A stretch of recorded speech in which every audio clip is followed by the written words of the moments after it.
Hey friends, with the release of the new DMG, I'm getting messages like these. Hey, if we end up with a bit of downtime, my character's gonna start crafting a Staff of Healing Word. According to the DMG, it only takes 200 gold and about 10 8-hour days. I figure on adventuring days, I could get 3 or 4 hours of crafting in, and if we stop and get some actual time, then, I could spend like 12 hours a day working on it. I just wanted to give you a heads up and see what you think, how we're gonna work this out. If this message sounds familiar or raises concerns, then keep watching. My name's Timothy, though some people do call me Tim. Welcome to the channel, where my obsession with Dungeons & Dragons means I'm constantly trying to improve on my 7 weekly games, but also trying to tell anybody who'll sit still long enough all about it. If you relate, you belong. Don't forget to sub. Giving players control of what magic items they create can be kind of scary for some DMs. After all, selecting loot or using carefully curated lists is one way that we can control the power curve of the group at our table. But players love creating their own toys and getting to pick their own loot. Over the years, I've run pretty much every level of crafting that D&D has to offer, from 2nd and 5th edition's assumption that magic items were the leavings of an ancient civilization and thus impossible to craft in-game, to the codifying of every rule at every cost in 3rd edition and its spin-offs. And, an awful lot of options in between. While I'm a personal fan of the original setting, what I can't deny is that players just love crafting their loot. They want to craft. Knowing that it's an available option just makes a certain subset of players unreasonably happy. Who am I to stand in the way of happiness? I mean, I guess I'm the DM, and so I can if I want to, but do I really need to? What really is the problem with crafting?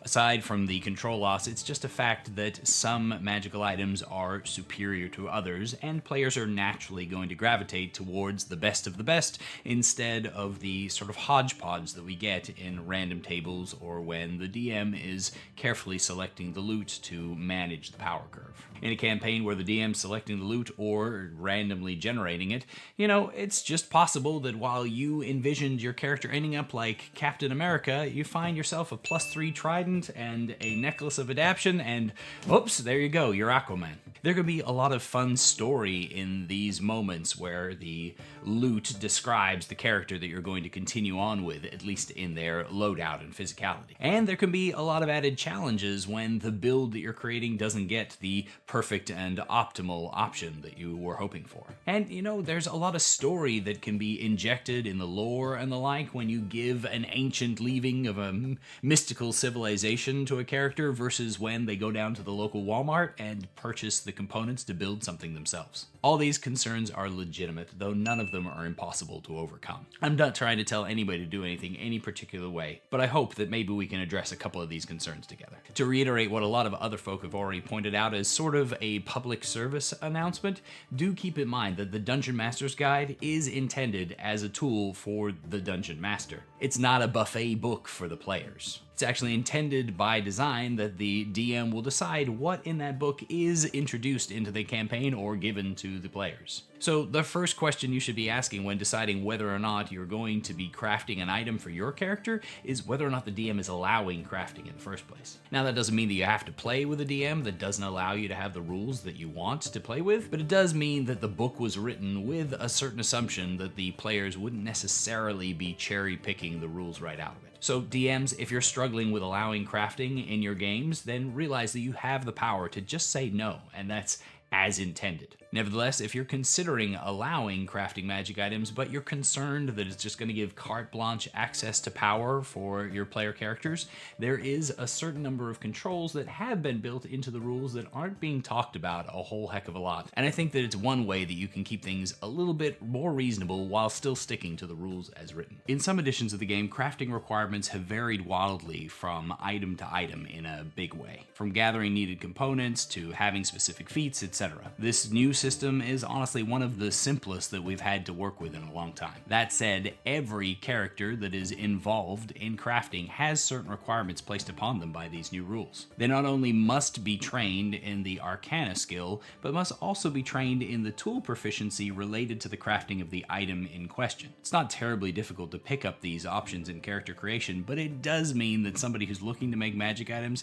has to be thinking about it, and that the opportunity cost there of taking, say, the crafter feat as your origin feat is something that really exists. Otherwise, you might be stuck with only one category of magic items that you can create, which, while it's potent in some cases, is probably not as likely to get out of hand as being able to just pick and choose everything in the book. You can have assistants work with you, but everybody involved in the process has to be trained in the Arcana skill and in the tool proficiency that's being used. Nobody can just give you the tool proficiency while you provide the Arcana. Regardless of your build, there are probably a large subset of items that you would otherwise hope to have that you can't unless you have specialized your character into the creation of magic items, at which point most DMs are more willing to lean in with you than they would be otherwise. It's a soft gate because it's almost completely within your player's hands, but it does require them to sacrifice something in order to get what they're looking for. It limits the options that are going to hit the table unless a whole bunch of people are investing in Arcana and tool proficiencies.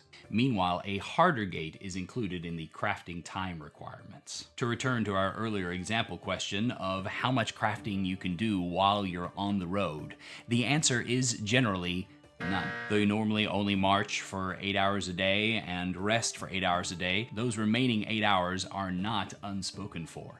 With rests and meals and setting up and taking down camp, you don't have a full 8 hours to devote to magical item creation, and the rules require you to have a complete workday, not a partial one. If you want to look for an in-game reason to explain this, it means that the enchanting process can only be broken down into chunks that are so small. You can't leave a rune half written in the middle of what you're doing in order to go off and adventure. You have to complete the entirety of that section of your magical work in order to preserve the process and effort that you've put in. This means that if you're traveling and generally adventuring at all, you pretty much can't craft. This is a harder gate because it gives the DM a fair amount of control over what kind of items are going to make it in.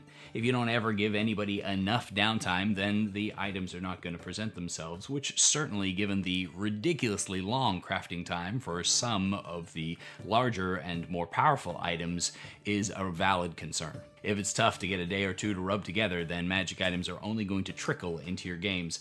And when they do trickle in, they're probably going to have already been outpaced by the kind of loot that could have been gathered by simply going out and looking for it. Likewise, because crafting is measured in days of work and not hours of work, you can't pull an all-nighter and get a 12-hour day of crafting in either. It's not an uncommon question, but just remind players that this is a delicate piece of work that they're involved in, and that trying to do 2 work days in one could lead to tiny little slip-ups that waste all of the time and resources that were spent on it. But there is one final gate built into the rules to help out, and that's material availability. While I'm sad that we dropped the awesome advice to gather a specific component from Xanthar's Guide to Everything that was the inspiration for my core trait system that I used to allow crafting in regular 5e, we are still instructed to roll a percentage chance in any settlement as to whether or not the materials that people are looking for in order to craft are available. In a city like Waterdeep, that chance is pretty high, like 75%,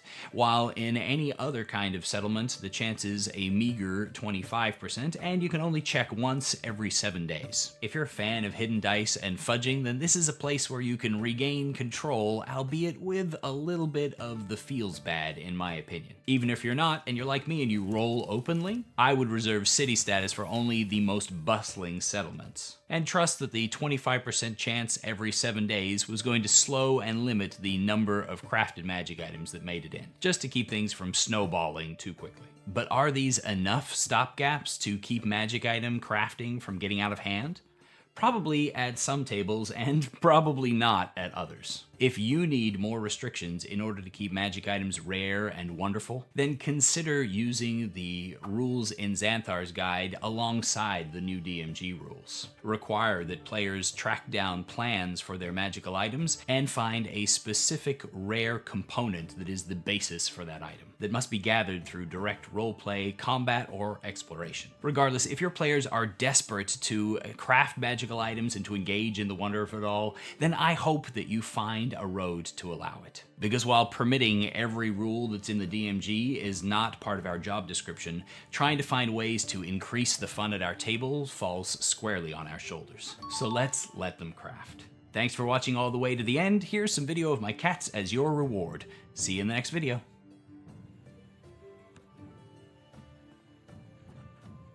Hi guys. It's okay, we have another chair.